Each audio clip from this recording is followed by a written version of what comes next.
Hi there, we're just gonna snap a couple quick pictures. So if you could smile for me, yep, just right in that lens. Perfect, let's do one more. Looking good, you've got a great smile. Hey, did you do something with your hair?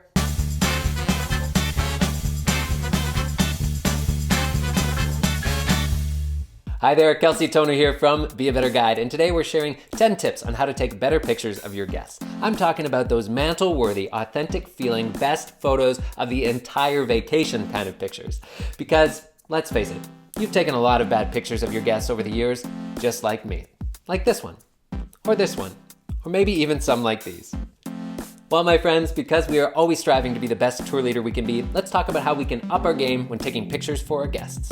Tip number 1, check and clean the camera lens. Before taking any pictures, look at that lens to see if there's humidity, dirt, dust, fingerprints, or even half-chewed pieces of candy. All of these are going to have an impact on the quality of your photo, especially since so many people these days are taking photos with their phones. Check and wipe the lens with a clean microfiber cloth as needed. The cloth you use for your sunglasses or reading glasses will work perfectly, and for a phone lens, a quick wipe with a clean part of your shirt will usually suffice.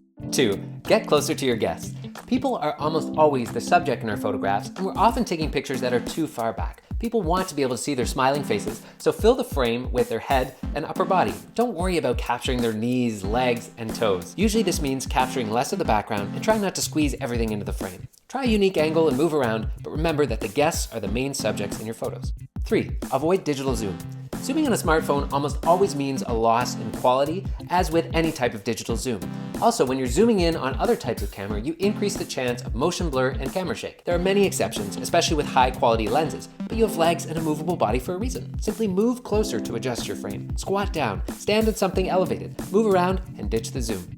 4, keep the horizon level. Nothing ruins a great photo faster than a crooked horizon. Aside from artistic shots, the human brain almost always prefers a flat horizon. You can use a camera's grid function to level things up, but most times a quick horizon check before pushing the shutter will suffice.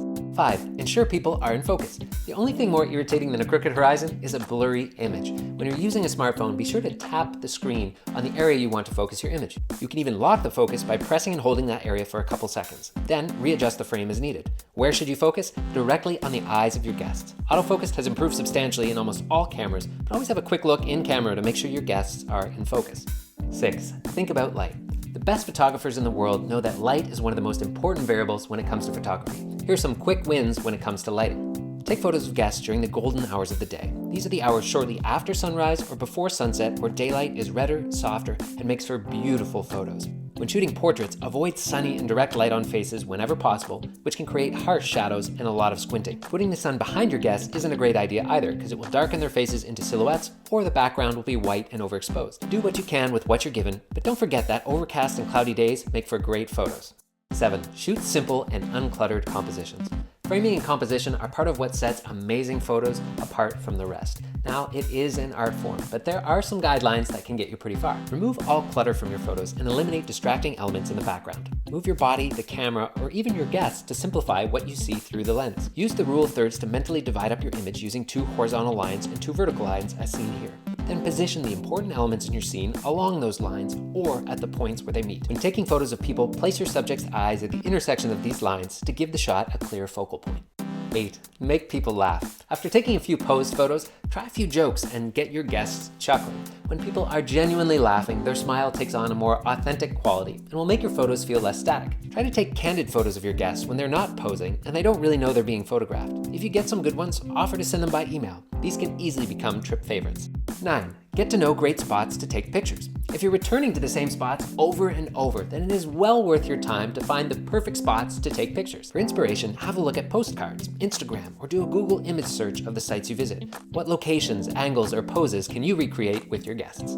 And 10, shoot loads of photos. One of the best parts of the digital camera revolution is that we don't have to worry about wasting film. Always snap at least 6 to 10 images of your guests, trying different angles, ideas, and especially after cracking your best jokes. If you're only taking 2 to 3 photos with your guest's camera, you're reducing your chances of capturing that perfect moment. So as a quick review, check and clean the camera lens, get closer to your guests, avoid digital zoom, keep the horizon level, ensure people are in focus, think about light, shoot simple and uncluttered compositions, make people laugh, get to know great spots to take pictures, and shoot loads of photos. As an extra bonus, we've put together a special PDF guide to help you take better photos with your smartphone. It's called Secrets to Spectacular Smartphone Photography, the Tour Guide's Handbook. Inside, we're going to show you some of the hidden features of your smartphone camera. Plus, I'll share 6 of my favorite techniques for using a smartphone to capture memorable images.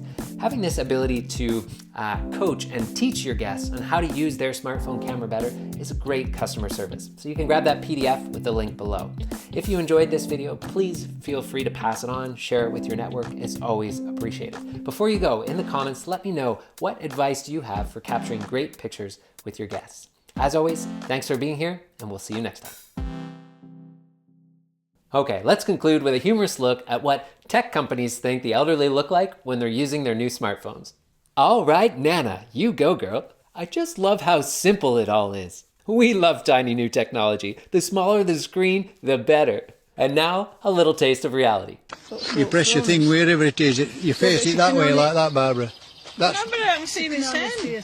Yo, can you see conservatory and everything there and trees? Yeah, but I can see you. Yeah, you can. Will it take you a Oh, you can do a selfie. It's to the road round, isn't it? Yeah, it is with What that. do I do it? You just press button and it takes you. You can do a selfie like I this. don't want a selfie, I want that. Well, turn it all the way around, No, pointing it don't to work. that. No, it don't work Well, like that, that. I've got to... You must do. But I can't see what I'm taking, that's what I'm saying. No, what do I press? No. That's You the point. press What do you that. press? Oh, it's gone on record now.